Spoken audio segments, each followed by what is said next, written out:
자, 오늘은 이 일은 밥벌이인가 소명이고 오늘 세 번째 태도입니다.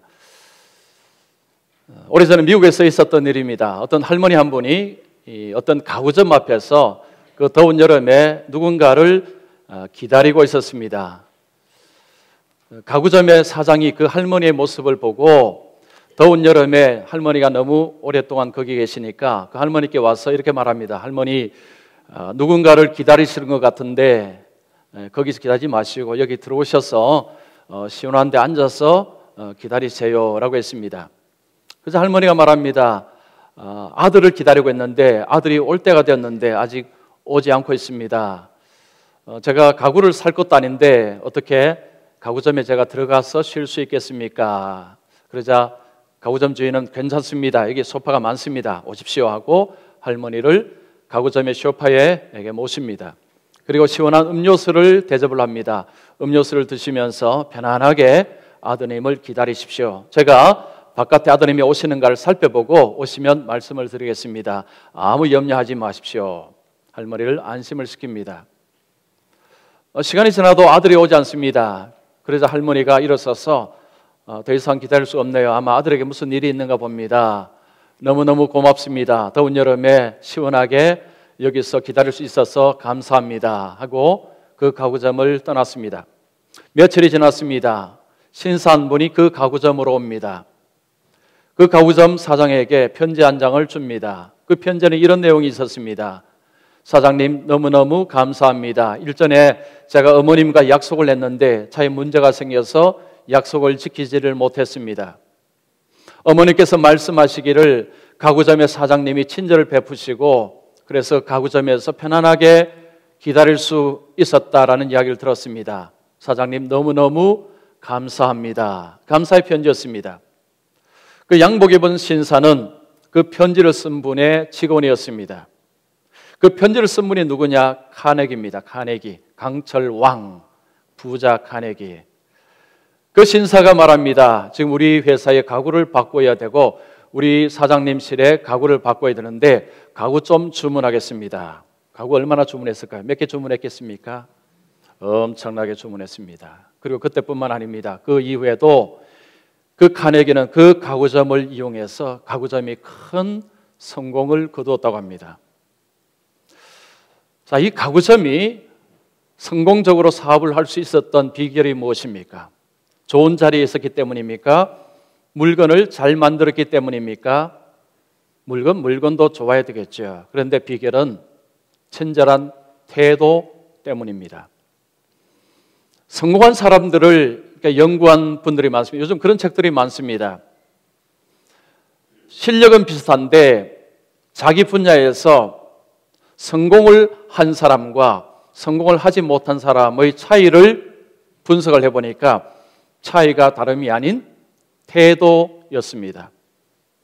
역경을 어떤 사람은 뚫고 지나갑니다. 어떤 사람은 거기에 주저앉습니다. 무엇이 차이를 만들었느냐? 태도였습니다. 똑같은 실력을 가지고 있어도 태도는 다릅니다. 똑같은 학벌을 가지고 있어도 태도는 다릅니다. 그 태도에 따라서 삶이 많이 달라지더라는 것이 오늘날 많은 사람들의 연구 결과입니다. 여러분, 태도라는 말이 무슨 말입니까? 태도는 일이나 어떤 상황에 대한 마음가짐, 그로 인한 자세를 말합니다. 우리가 어떤 사람을 보면서 이 사람은 태도가 불손하다, 태도가 공손하다 이런 표현을 씁니다. 어떤 모습을 보고 그들의 마음을 판단을 합니다. 공손하다, 불손하다, 겸손하다. 이 태도라는 것은 삶에 너무너무 중요합니다. 일에서 성공을 하느냐 그렇지 못하느냐 정말로 중요한 관건이 태도라는 것이 많은 사람들의 이야기입니다. 자, 우리에게 일은 밥벌이가 아니라 소명이라고 말씀을 드리고 있습니다. 하나님께서 주신 이 소명을 감당하기 위해서는 이 일을 잘 해내야 됩니다. 그러기 위해서 우리에게 태도가 너무너무 중요하다는 거죠. 올바른 태도로 일하는 것이 정말로 중요합니다. 지난주에 일이 왜 고통스러운지 이유를 말씀드렸습니다. 하나님이 아담과 하와에게 일을 주셨을 때는 원래 고통스럽지 않았습니다.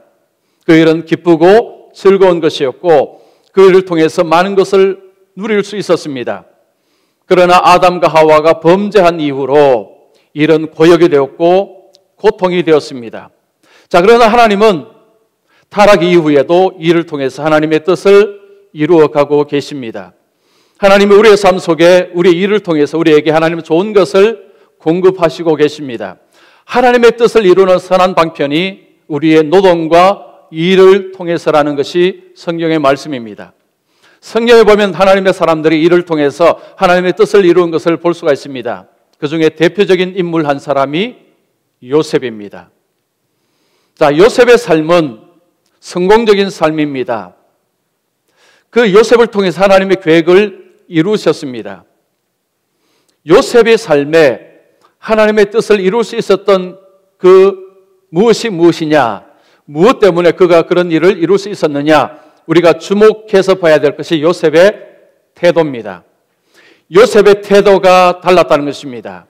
그래서 요셉의 태도를 통해서 우리가 일을 할 때에 어떤 태도로 일을 해야 되는지를 배울 수가 있습니다.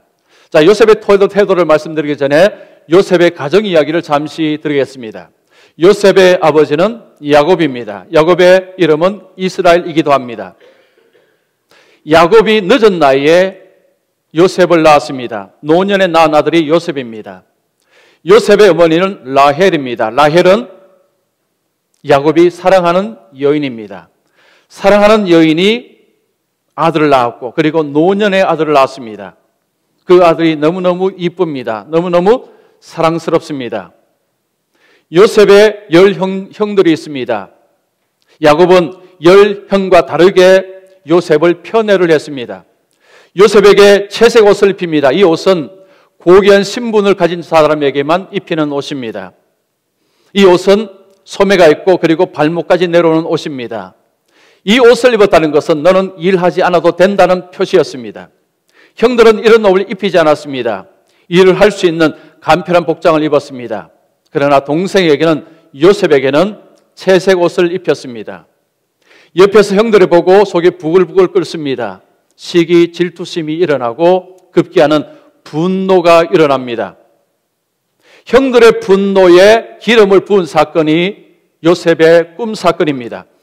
요셉이 꿈을 꾸었습니다. 곡식단을 묶는데 형들의 단이 요셉 단을 삥 둘러서서 요셉 단에게 절을 합니다.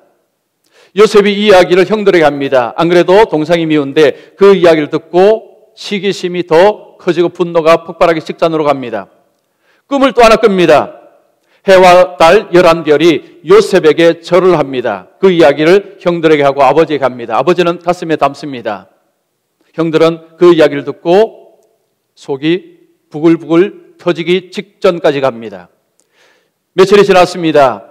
옆에 형들이 세겜 땅으로 양을 치러 갑니다. 야곱이 요셉에게 형들이 잘 있는가 가서 보라고 했습니다. 요셉이 형들을 살피러 갑니다. 형들이 양을 치는데 동생이 옵니다. 꿈꾸는 자가 오는도다. 동생을 죽여버리자. 그리고 구덩이에 던져버리고 아버지에게 가서는 짐승에게 잡혀 먹었다고 이야기를 하자라고 죽이고자 모의를 했습니다.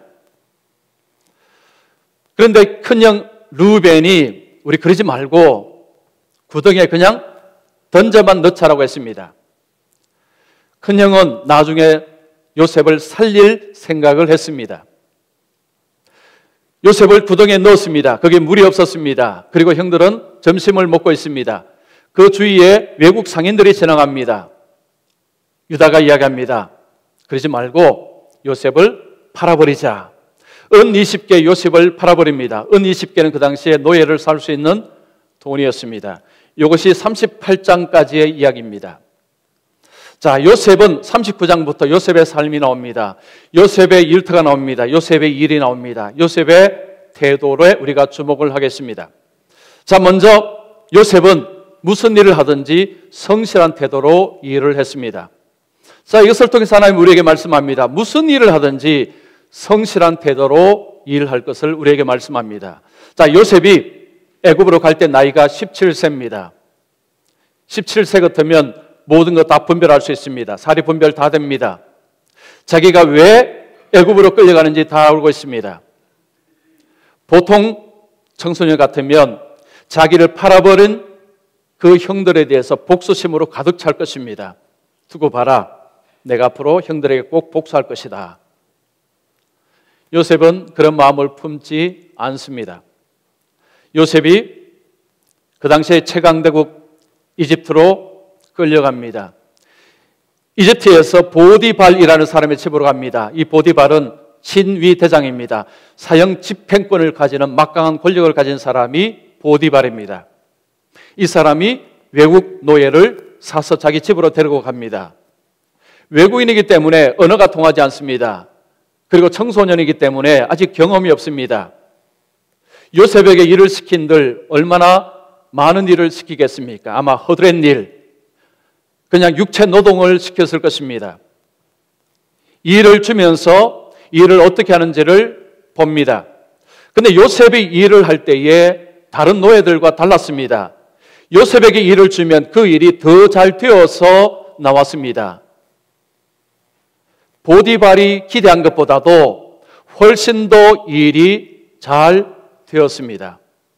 이것을 알 수 있는 표현이 2절에 있습니다. 그가 형통한 자가 되어 3절에 나옵니다. 그의 범사에 형통하게 하심을 보았는지라. 보디발이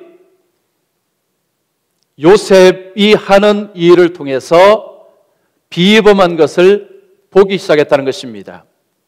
우리가 어떤 사람에게 일을 시킬 때 일을 잘해내면 일을 조금 더 시킵니다. 좀 더 많이 시킵니다. 보디발이 일을 많이 시키다가 급기야 가정의 모든 것을 다 관리하도록 책임을 줍니다. 음식 외에는 모든 것을 관리할 수 있는 책임을 줍니다. 지금 그 집안에는 노예가 상당히 많을 것입니다. 재산도 많을 것입니다. 통장을 통째로 주었다는 것입니다. 네가 관리하라는 것입니다. 그런데 요셉이 관리하자 재산이 불어나기 시작합니다.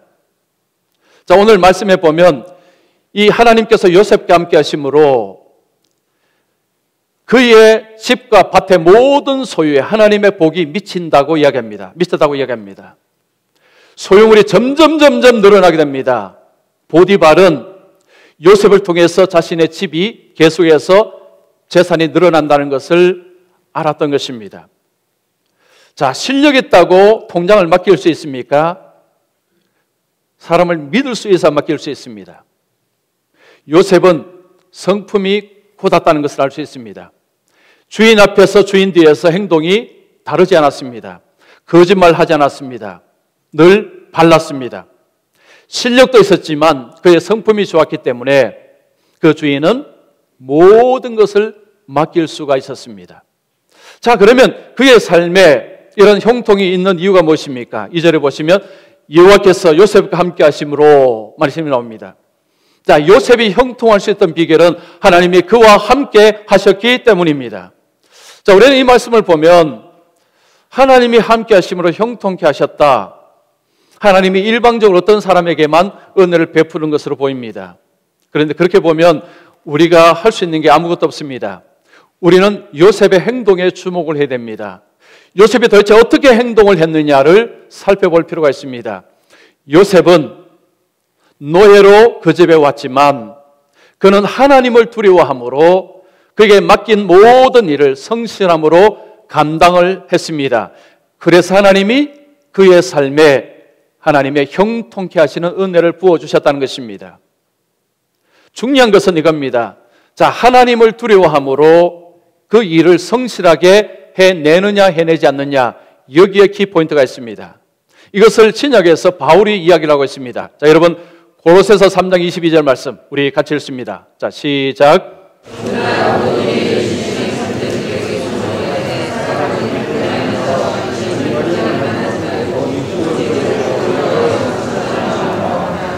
자, 거기 보면 종들아 모든 일에 육신의 상년들에게 순종하되 사람을 기쁘게 하는 자와 같이 눈가름으로 하지 말고 오직 주를 두려워함으로 성실한 마음으로 하라고 말씀합니다.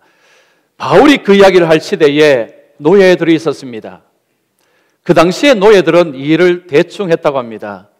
그러니까 눈가림으로 한 것이죠. 노예는 아무리 일을 많이 해도 돈을 더 받는 것도 아닙니다. 삶이 더 나아지는 것도 아닙니다. 그래서 노예 입장은 굳이 더 일할 필요가 없었습니다. 그래서 그 당시의 노예들은 일을 열심히 하지 않았다고 합니다. 게을렀다고 합니다. 자, 우리가 노예 근성이라는 표현을 씁니다. 여러분, 노예 근성이라는 표현은 시키는 일만 하고 그리고 눈치만 보는 이런 습성을 노예 근성이라고 이야기합니다. 바울 시대의 노예들은 노예 근성을 가진 자들이었습니다. 그들은 게을렀다는 것입니다. 그런데 바울이 예수 믿는 노예들에게 이야기합니다. 너희들은 그렇게 하지 말아라. 육신의 상전들에게 순종하고 육신의 상전들을 볼 것이 아니라 위에 하나님을 보고 하나님 앞에서 두려움으로 성실하게 일을 하라고 이야기를 했습니다. 그 당시에 어떤 이야기들하고 상당히 달랐습니다. 하나님 생각하고 하나님 두려워함으로 맡은 일에 충성을 다하라는 것입니다. 요셉이 그렇게 일했다는 것입니다. 증거가 있습니다. 여러분 40장 9절에 보면 내가 어찌 큰 악을 행하여 하나님께 죄를 지으리까 이 말씀이 있습니다. 보디발의 아내가 유혹할 때에 요셉이 한 이야기입니다. 나는 하나님 앞에서 죄를 지을 수 없습니다. 하나님을 두려워함으로 일을 했던 사람이 요셉이었습니다. 자, 우리에게 어떤 일들이 주어질 때에 하나님이 우리에게 원하시는 것은 성실함으로 그 일을 감당하는 것입니다. 어떤 분들은 이런 이야기 하실 수 있습니다. 직장 생활이라는 것이 호락호락하지 않습니다. 직장에는 비윤리적이고 비도덕적인 일들이 난무합니다. 직장에서 하나님을 두려워함으로 성실하게 일한다는 것이 이게 쉽지가 않습니다. 그렇죠? 직장은 교회가 아닙니다. 그 안에는 비윤리적이고 비도덕적인 그런 일들이 일어날 것입니다. 자, 그런 일들을 요구받는 경우도 많이 일어납니다. 자, 어떻게 해야 될까요?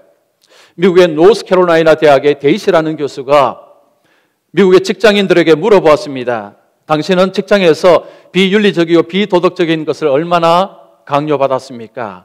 강요받은 적이 있습니까? 대부분 다 있다라고 대답을 했습니다.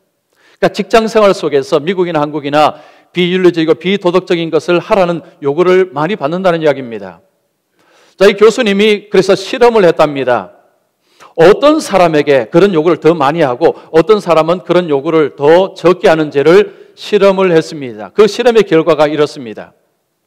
종교적인 상징물을 가지고 있거나 그런 종교적인 용어를 쓰는 사람에게는 비윤리적인 요구를 덜 하더라는 그런 결론을 내렸습니다. 아예 안 하지는 않습니다. 그러나 그런 사람에게는 비윤리적인 그런 요구를 덜 하더라는 것입니다. 뭐 쉽게 생각하면 이렇습니다. 회사 갈 때 성경책을 들고 갑니다. 일할 때는 성경책을 가방에 넣지만 일하기 전에 성경책을 펴서 봅니다. 그리고 신앙적인 이야기를 이야기합니다. 나는 지난 주일에 교회를 갔습니다. 말씀을 들었습니다. 영적인 이야기를 하고 그런 영적인 표현을 쓰고 성경책을 가지고 있으면 비윤리적인 요구를 훨씬 덜 요구받게 된다는 것입니다. 뭐 미국 사정, 한국 사정이 좀 다를 수는 있지만 사람 사는 데는 비슷한 것이 있습니다. 기독교인의 정체성을 가지고 일하는 것이 자기한테도 좋습니다. 내가 기독교인 정체성을 드러냈기 때문에 나 스스로도 하나님 때문이라도 행동을 조심하게 된다는 거죠. 자, 우리에게 일터는 소중합니다. 그 일터 속에서 사람이 보든 안 보든 성실하게 일하는 곳에서 하나님을 두려워하는 곳에서 하나님이 그의 삶을 형통케 하신다는 것입니다. 그래서 하나님의 뜻을 이루어갈 수 있다는 말씀입니다. 자, 그 다음에 하나님께서 또한 요셉을 통해서 우리에게 말씀합니다. 억울한 일을 당해도 긍정적인 태도를 가지고 일을 하라고 이야기합니다. 여러분 직장생활 하시다가 억울한 일을 당하실 때가 있습니다. 어떤 것을 기획을 했습니다. 무시당했는데 나중에 보니까 다른 사람이 그것을 낚아채워서 자기 것으로 올립니다. 어떤 것을 성취했는데 윗사람이 가로챕니다. 이런 일들이 일어날 것입니다. 그런 억울한 경우를 당하는 때에 예수 믿는 사람도 부정적으로 바뀔 가능성이 많습니다. 그렇게 한 사람에 대한 원망, 불평이 쏟아져 나오고 그리고 무엇보다도 하나님께 대한 원망이 나오기가 딱 쉽습니다. 이럴 때에 그렇게 해서는 안 된다는 것입니다. 긍정적인 태도를 가지라는 것입니다. 자, 요셉 보겠습니다. 요셉이 온 가정의 모든 것을 다 맡아 다스리는 가정총무가 되었습니다. 다른 노예들과 비교해서 요셉은 승승장구를 합니다. 성공적인 길을 걸어가고 있습니다. 사람이 성공할 때에 조심해야 됩니다. 성공의 문에 다다르면 기다리는 것이 있습니다. 유혹이 기다리고 있습니다. 역경의 때에 역경을 넘는 것도 힘들지만 성공한 뒤에 유혹을 이기는 것은 더 어렵다는 것이 사람들의 이야기입니다. 요셉이 승승장구를 하고 있었습니다. 자, 그때 요셉에게 눈짓을 하는 여인이 있었습니다. 그 여인이 누굽니까? 보디발의 아내입니다. 요셉의 모습이 어땠느냐? 6절에 보면 용모가 뛰어나고 그의 용모가 아름다웠습니다. 얼굴이 미남인데다가 육체가 굉장히 아름다웠다는 것입니다. 요셉이 그 집에 올 때는 17살이었습니다. 아마 요셉 보고 보디발의 아내가 그런 이야기 했을 것입니다. 참 그 노예 잘생겼구나. 그냥 그때는 그 정도였습니다.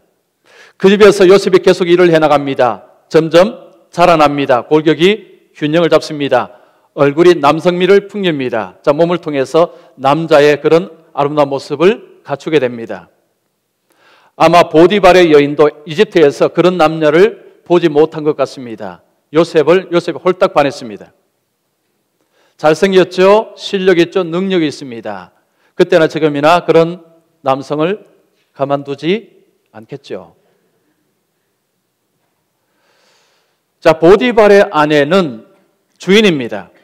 그리고 요셉은 종입니다. 주인의 입장에서 종을 마음대로 할 수 있는 권리를 가지고 있다고 생각을 합니다. 그 당시에는 그랬습니다. 자, 요셉이 그 집에 들어와서 엄청난 일을 해낸다가 요셉이 너무 잘생겼습니다. 남성으로 보이면서 요셉에게 이제 눈짓을 딱 하기 시작합니다. 요셉이 그 눈짓을 보면서 부담스럽습니다. 자, 주인이 어떤 것을 요청할 때에 거절하게 되면 그 다음에 어떤 일이 벌어질 거라는 것은 상식적으로 생각할 수 있습니다. 요셉도 그 정도는 생각할 것입니다. 지금 여주인이 계속해서 눈짓을 하는데, 유혹을 하는데 그것을 거절했을 때에 요셉의 삶에 일어날 후폭풍, 요셉도 분명히 알 것입니다. 그래서 이렇게 생각할 수도 있습니다. 내가 여주인의 말을 들어주면 이제는 내가 편안하게 살 수 있겠다.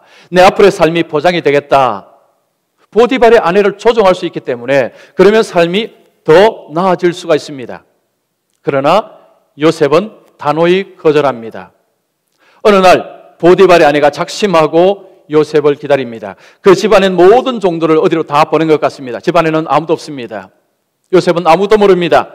일을 하러 그 집에 들어가는데 들어가자마자 보디발의 아내가 요셉을 꽉 잡았습니다.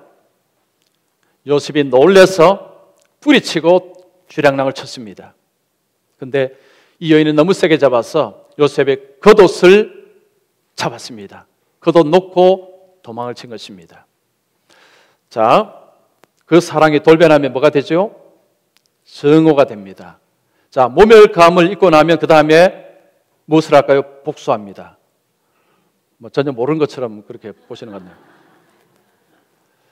자, 이 보디발의 여인이 그렇게 사랑하고 흠모했는데 이 요셉을 통해서 모멸감을 느끼고 이제는 그를 죽일 생각을 합니다. 거짓된 송사를 합니다. 남편에게 이야기했겠죠. 이 노예가 나를 겁탈하려고 했다. 이 옷이 증거물이라고 증거물로 내놓았습니다. 자, 제가 질문하겠습니다. 보디발의 아내의 말을 믿었을까요? 안 믿었을까요? 네, 아주 확신 있게 대답을 하시네요.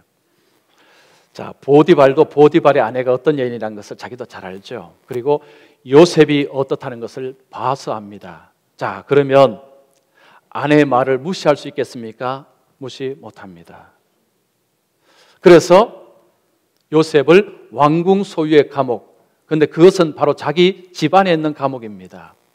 만약에 보디발이 아내의 말을 믿었으면 요셉의 목은 그냥 날아갑니다. 그 사람은 사형 집행인입니다. 친위 대장입니다. 그의 손으로 노예 하나 죽이는 것은 아무것도 아닙니다. 근데 요셉을 왕궁 소의 감옥에 넣었다는 것은 보디발도 이거 맞지 않다는 것을 생각을 한 것입니다. 그래서 죽이지 않은 것입니다. 자, 어쨌든 요셉이 감옥에 들어갔습니다. 자, 여러분 요셉이라면 무슨 생각이 들겠습니까? 이제 내 인생 여기서 끝나는가 보다. 이제 내 인생 끝났다. 이제 들어가면 언제 나올 줄 알 수가 없습니다. 기약이 없습니다. 어쨌든 주인의 여주인을 겁탈하려고 한 이 죄는 어마어마한 죄입니다. 그 인생은 끝난 것처럼 보입니다. 그런 상황에 불평, 원망이 나오지 않겠습니까? 그런데 요셉은 그렇지 않았습니다. 요셉은 긍정적인 태도를 가지고 있었습니다. 놀라운 것입니다. 증거가 있습니다. 자, 요셉이 감옥에 들어갔는데 그 간수장이 요셉에게 은혜를 베풀었다는 말씀이 있습니다. 자, 21절에 그 말씀이죠. 자, 하나님이 요셉과 함께 하심으로 그에게 인자를 더하사 간수장에게 은혜를 받게 하셨더라. 간수장이 보디발의 아내를 겁탈했다고 하는 죄수가 들어왔는데, 근데 이게 보통 죄수가 아닙니다. 그의 말과 행위를 보니까 야, 이건 뭔가 이상합니다. 뭔가가 있구나. 자, 그러면서 그를 주시하면서 어떤 일을 맡기는데 역시 이전처럼 일을 척척 잘 해냅니다. 그러자 간수장이 요셉을 신뢰하면서 그에게 일을 몽땅 다 맡겼습니다. 그리고 간수장은 다시 살피지 않았다고 합니다. 23절 보시면 다시 살필 필요가 없었다는 것입니다. 그에게 맡긴 것은 더 이상 볼 필요가 없었다는 것입니다. 그럴 이유가 하나도 없다는 거죠. 왜냐하면 요셉은 확실히 믿을 수 있는 죄수였습니다. 자, 이 요셉이 거기에서 자기 몸 하나 간수합쓸 정도로 부정적으로 돌변할 수 있는데 요셉은 간수장에게 힘을 주고 간수장이 그냥 편안하게 할 수 있도록 그렇게 해주고 그뿐 아닙니다. 거기에 술 맡은 관원장, 떡 굽는 관원장이 들어왔습니다. 그들을 섬기는 일까지 합니다. 부정적인 태도로 돌변하는 사람은 남을 못 섬깁니다. 절대 못 섬깁니다. 자기 몸 하나 간수 못합니다. 이 요셉은 긍정적으로 그가 있었기 때문에 그런 일을 할 수 있었다는 것입니다. 미국의 심리학자 이 프레드릭슨이라는 학자가 책을 하나 썼습니다. 긍정의 발견이라는 책입니다. 자, 이 책을 통해서 이분이 사람들을 조사하는 가운데서 긍정적인 사람의 특징 하나를 이야기했습니다. 뭐냐면 긍정적인 사람은 다른 사람에게 활력을 주는 사람이라. 긍정적인 사람이 들어가면 그 주위에 있는 사람들이 활력을 얻고 기쁨을 얻는다는 것을 이 사람이 알았습니다. 그래서 한 사람을 매력적으로 보이게 하는 요소가 뭐냐? 이게 긍정이라는 것입니다.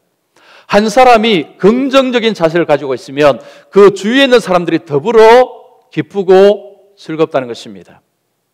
요즘 시중에 나가면 긍정에 관한 책들이 많습니다. 예수를 믿지 않는 분들도 긍정적으로 살아라고 이야기합니다. 긍정적으로 살면 좋은 일들이 많이 일어난다고 이야기합니다. 틀린 이야기는 아닙니다. 그러나 세상에서 긍정은 사실은 근거가 무엇인지는 잘 모릅니다. 그냥 긍정적인 것이 좋다는 것이 이야기입니다. 여러분, 예수 믿는 사람이 긍정적이어야 된다는 것은 근거가 있습니다. 분명한 이유가 있습니다. 근거 없이 이야기하는 것이 아닙니다. 잠언 3장 6절에 보면 범사에 그를 인정하라. 그리하면 내 길을 지도하시리라 말씀이 있습니다. 범사에 좋은 일이든지 나쁜 일이든지 억울한 일을 당했든지 범사에 하나님을 인정하라는 거죠. 하나님을 생각하라는 것입니다. 그러면 하나님께서 내 길을 인도하실 것이다. 이것이 하나님의 말씀입니다. 자, 억울한 일을 당했는데도 긍정을 취할 수 있는 비결은 하나님 때문입니다. 하나님은 살아계시고 하나님은 내 억울한 것을 아시기 때문에 하나님께서 풀어주실 것이라는 그 믿음을 가지고 있기 때문에 긍정적인 태도를 가질 수 있다는 것입니다. 자, 하나님은 예수 믿는 사람을 통해서 이 세상을 변화시켜 나갑니다. 예수 믿는 사람이 능력이 많아서 돈이 많아서 세상을 변화시키는 것이 아닙니다. 핵심은 하나님 때문입니다. 자, 여러분 고린도전서 1장 27절 말씀, 자, 우리 같이 읽습니다. 시작.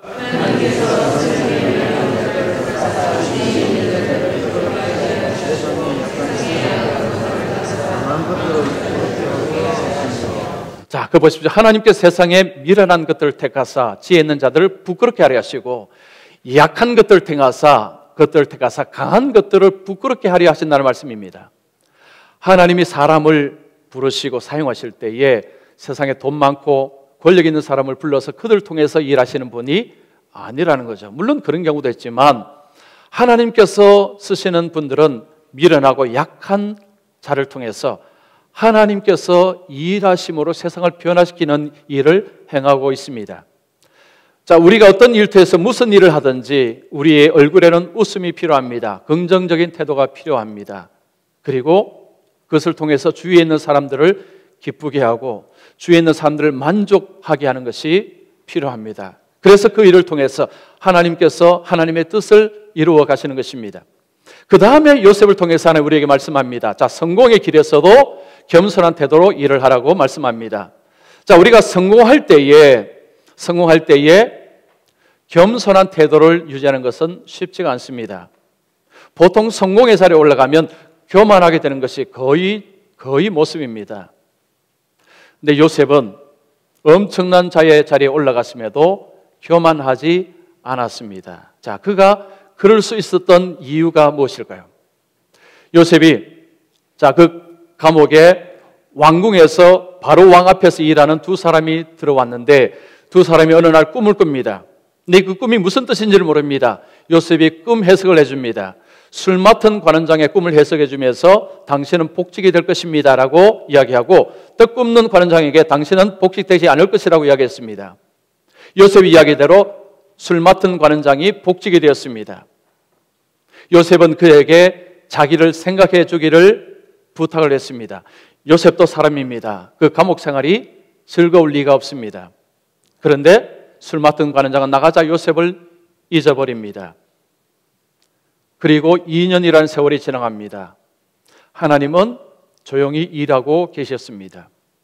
바로 어느 날 꿈을 꿉니다. 꿈을 꿨는데 이게 무슨 꿈인지를 알 수가 없습니다. 그 애굽의 똑똑한 자들을 다 불렀습니다. 아무도 해석을 못합니다. 그런 가운데 술 맡은 관원장이 그제서야 요셉을 생각합니다. 요셉을 이야기합니다. 왕이 당장 요셉을 부르라고 합니다. 요셉에게 꿈을 해석하도록 했습니다. 요셉이 꿈을 해석을 했습니다. 7년 풍년이 있고 7년 흉년이 있을 것이라고 이야기합니다. 요셉은 풍년 동안에 잘 관리해서 흉년을 대비해야 됩니다. 요셉은 나를 그 자리에 앉혀주십시오라고 이야기하지 않았습니다. 왕이 그 이야기를 듣고 당신이 바로 그 일을 할 적임자라고 했습니다. 요셉을 총리의 자리로 올렸습니다. 제2인자입니다. 요즘의 총리가 아닙니다. 그 당시의 총리는 막강한 권력을 가지고 있습니다. 자, 요셉이 그 자리에 오기까지 13년의 세월 동안 요셉에게 함부로 대한 사람이 한둘이었겠습니까? 요셉에게 욕을 한 사람이 한둘이었겠습니까? 요셉에게 막말을 한 사람이 한둘이었겠습니까? 30세에 제2인자가 되었을 때 요셉은 이제부터 나에게 잘못한 자를 내가 색출해서 다 내가 보복할 것이다. 충분히 그럴 수 있습니다. 그러나 요셉은 그렇지를 않습니다. 요셉은 그때도 겸손했습니다. 자, 요셉이 결혼해서 아들을 낳았습니다. 첫째 아들이 므낫세입니다. 둘째 아들이 에브라임입니다. 므낫세가 무슨 뜻이죠? 잊어버림이란 뜻입니다. 하나님이 나의 고통을 잊어버리게 하셨다. 에브라임은 두 배로 풍성하게라는 의미가 있습니다. 하나님이 나의 삶에 두 배로 풍성하게 복을 주셨다. 요셉은 자신의 삶을 돌아보면서 하나님께서 자신의 걸음을 인도하시고 자신의 삶을 이렇게 복되게 해주셨다는 것을 그가 알았기에 그는 교만하지 않았습니다. 그는 7년 동안 그 풍년 때에 곡식을 잘 걷어들이고 흉년 때에 곡식을 풀었습니다. 이집트를 애굽을 살리고 그의 가족을 구원했습니다. 하나님의 선한 뜻을 이루어 가는 데에 하나님은 요셉을 사용하셨습니다. 자, 요셉이 총리라는 그 자리에서 일을 잘 수행할 수 있던 비결이 무엇이겠습니까? 그에게 경험이 있었습니다. 경험이 없는 가운데 그 자리에 서서 하라고 하는 것이 아닙니다. 그는 가정총무로서 보디발의 집안의 모든 것을 다스린 경험이 있습니다. 그리고 감옥에서 모든 것을 맡아서 일한 경험이 있습니다. 시편 105편에 보면 요셉이 감옥에 갇혔을 때에 하나님의 말씀이 응할 때까지 요셉을 단련하셨다는 말씀이 있습니다. 하나님은 요셉을 단련하고 계십니다. 요셉을 훈련하고 계셨습니다. 훈련은 항상 목적이 있습니다. 목적 없는 훈련은 없습니다. 하나님이 요셉을 훈련하심으로 그 단련하셔서 결국은 총리로서 사람을 구원하는 일을 하도록 그렇게 그를 훈련하셨다는 것입니다. 요셉은 자신의 경험을 통해서 총리직을 훌륭하게 수행할 수가 있었습니다. 자, 우리의 삶 속에 경험이라는 것은요, 버릴 게 없습니다. 경험은 하나님 앞에서 아름답게 쓰임받을 수 있는 아주 효과적인 도구가 되기 때문입니다. 여우하고 늑대하고 곰이 사냥을 나갔습니다. 사슴을 3마리를 잡았습니다. 자, 이걸 나눠야 됐는데 곰이 늑대에게 묻습니다. 자, 이거 어떻게 나눴으면 좋겠느냐? 늑대가 말합니다. 아니, 뭘 그걸 어렵게 생각하십니까? 한 마리씩 가지면 되지 않습니까? 이 곰이 듣고는 화가 나서요, 늑대를 잡아먹어버렸습니다. 자, 그리고 여우한테 묻습니다. 너는 어떻게 생각하니? 여우가요, 고민을 합니다. 자, 이거 어떻게 대답해야 될 것인가? 잘못하면 죽을 수 있습니다. 이 3마리 다 드십시오 하고 다 드렸습니다. 그러니까 곰이 묻습니다. 야, 너 참 똑똑하다. 너 누구한테 배웠니? 누구한테 배웠습니까? 늑대한테서. 늑대를 통해서 경험으로 배운 것입니다. 자, 우리의 삶 속에요, 어떤 경험이든지 우리가 잘못해서 일어난 경험도 있고 여러 가지 경험이 있습니다. 그 경험을 잘 다듬으시고 그것이 훈련으로 생각하실 때에 우리는 기대감을 가질 수 있습니다. 하나님께서 이런 경험을 통해서 하나님의 다른 뜻을 위해서 사용하실 수 있겠구나. 하나님이 하실 수 있겠구나, 하시겠구나. 자, 우리의 경험을 통해서 먼저는 하나님이 나의 삶 속에 이런 은혜를 주셨다는 걸 생각할 때에 우리가 겸손할 수 있습니다. 그리고 또 하나, 나에게 이런저런 경험들을 통해서 하나님은 또 무슨 일을 하실까라는 그런 기대를 할 수 있습니다. 하나님은 겸손한 자를 통해서 일하십니다. 교만 자를 하나님은 미워하십니다. 자, 베드로전서 5장 6절 말씀 같이 읽습니다. 시작.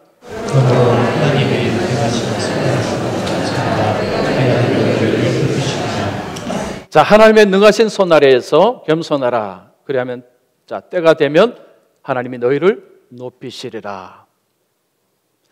자, 하나님 아래에서 겸손하라는 것입니다. 세상에서 겸손하라는 이야기, 사람들 앞에서가 아니고 하나님 앞에서 자기를 낮추라는 거죠. 그러면 때가 되면 하나님이 너희를 높이신다는 거죠. 요셉을 통해서 하나님이 이것을 우리에게 보여주십니다. 예수님이 이 땅에 오셔서 자기를 낮추시지 아니하셨다면 예수님은 십자가를 지지 않았을 것입니다.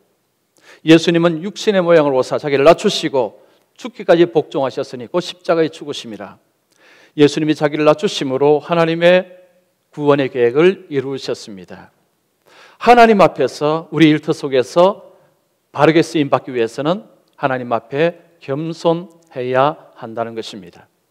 자, 3가지를 배웠습니다. 첫 번째는 우리가 무슨 일을 하든지 성실한 태도로 일을 해야 됩니다. 무슨 일을 하든지 하나님 생각하고 성실한 태도로 일을 하셔야 됩니다.